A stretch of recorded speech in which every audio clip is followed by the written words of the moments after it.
By the time the War of the Five Kings begins, the Iron Throne is not just politically unstable, it is financially insolvent. The crown owes millions of gold dragons to foreign bankers, to noble houses, and even to the faith itself. And those debts do not sit quietly in ledgers. They shape alliances, they alter succession, they influence who gets funded and who gets abandoned. If you want to understand why Braavos becomes involved in Westerosi politics, you have to start with one fact. King's Landing cannot pay its bills. Hello everyone, and welcome to Storyteller's Codex. Here we delve deep into the rich lore of the Lord of the Rings, a song of ice and fire, and the vast worlds beyond. So sit back, relax, and enjoy. The scale of the debt is not vague, it is quantified directly in the text. In A Game of Thrones, when Ned Stark examines the accounts as hand, he learns that the crown owes over 6 million gold dragons. Roughly half is owed to the Lannisters. A substantial portion is owed to the Iron Bank of Braavos. Ned is stunned. He reflects that Aerys II left the treasury full. Robert inherited surplus. Within 15 years it is gone. Why? Robert's spending is described repeatedly. He funds grand tournaments. He gives rich gifts. He hosts feasts. The tourney of the hand alone costs an enormous sum.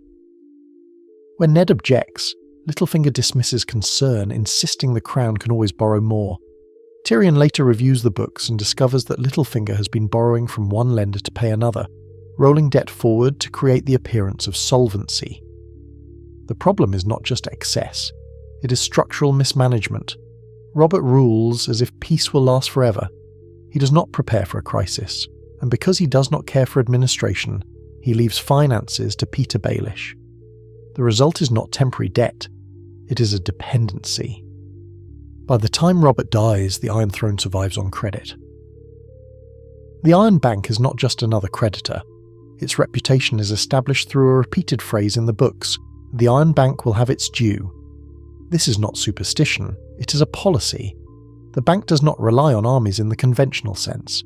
It relies on credit control and selective backing. When a ruler defaults, the bank finances a rival. This becomes explicit in A Dance with Dragons, when Tycho Nestoris travels north to meet Stannis Baratheon. He states openly that the bank seeks repayment and stability. The bank's logic is transactional. It supports whoever is most likely to restore order and repay debt. This is different from Westerosi politics. Houses in Westeros rely on oaths, blood ties, feudal loyalty. The Iron Bank relies on repayment schedules. If a king cannot pay, the bank does not argue. It invests elsewhere. And that makes it uniquely dangerous to a regime already fighting civil war. When Cersei Lannister assumes regency in A Feast for Crows, she inherits this financial instability. Her response is not reform, it is denial. She refuses to make payments to the Iron Bank. She dismisses Braavosi envoys. She convinces herself that distance protects her. In her internal monologue, she repeatedly frames the Iron Bank as distant and overconfident.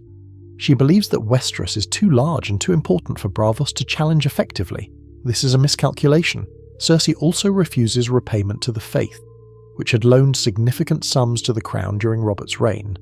Instead of repaying the debt, she negotiates politically, restoring the Faith militant in exchange for forgiveness.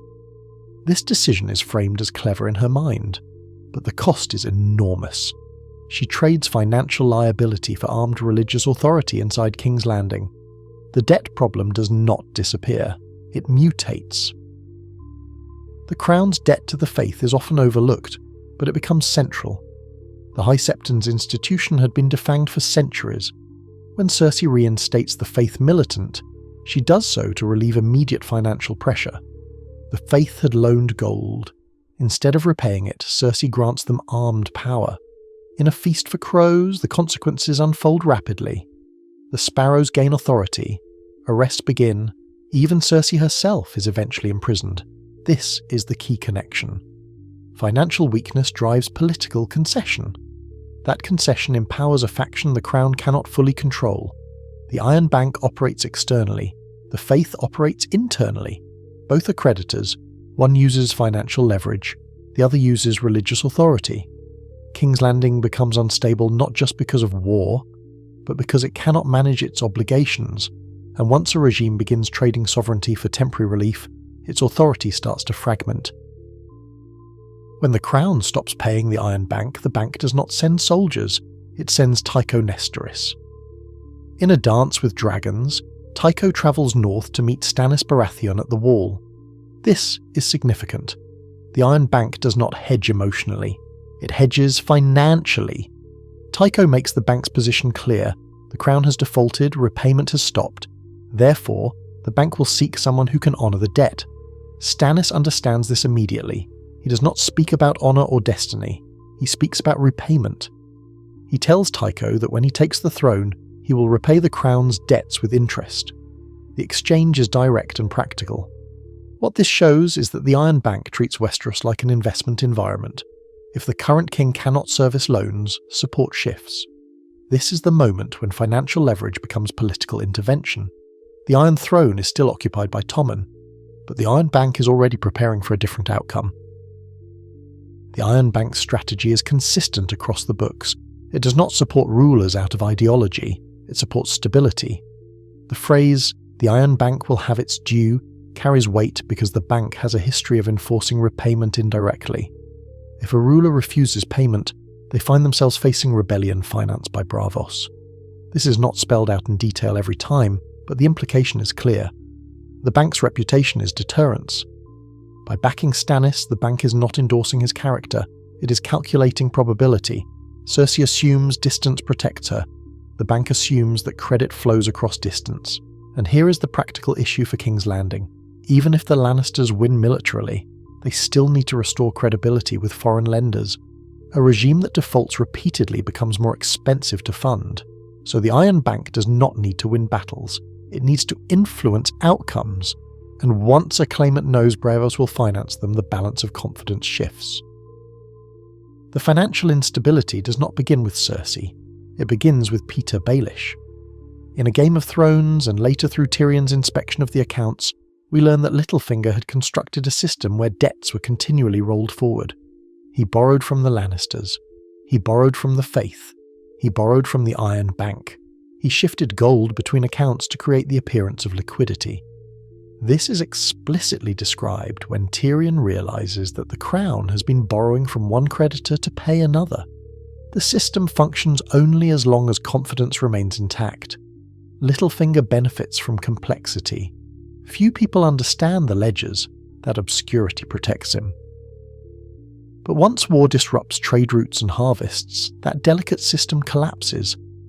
The Crown cannot raise revenue fast enough. Taxes from the Riverlands decline because the Riverlands are burning. Crownland's production suffers. Trade slows. What had been creative accounting becomes exposed insolvency, and the Iron Bank notices. The War of the Five Kings devastates the Crown's tax base. The Riverlands are repeatedly described as scorched, looted, and depopulated. Villages are abandoned, crops are burned. That means fewer levies, fewer tariffs, less grain reaching King's Landing. In a clash of kings, food shortages become severe enough that riots erupt, bread prices rise, the small folk grow desperate. Joffrey is nearly attacked during a riot sparked by hunger. This is not just social unrest, it is fiscal pressure. A government in debt relies on predictable revenue. War destroys predictability. Meanwhile, fleets must be maintained, garrison forces must be paid, mercenaries require coin. Without stable income, the Crown becomes reliant on credit. And once credit dries up, options narrow. So the financial crisis is not a background detail.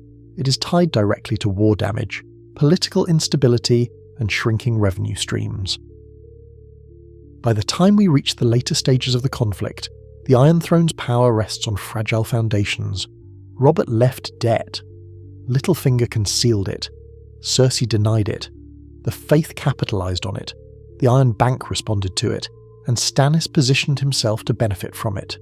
The Crown's authority looks absolute from the Red Keep, but when repayment stops, foreign lenders do not recognize symbolism. They recognize balance sheets. In A Song of Ice and Fire, swords decide battles, coin decides endurance, and King's Landing's greatest vulnerability is not a rival army outside its gates, It is the simple fact that it owes more than it can pay. If you're interested in The Lord of the Rings or A Song of Ice and Fire, click one of the links on the screen to dive deeper into the lore. Thanks for watching, and we hope to see you next time.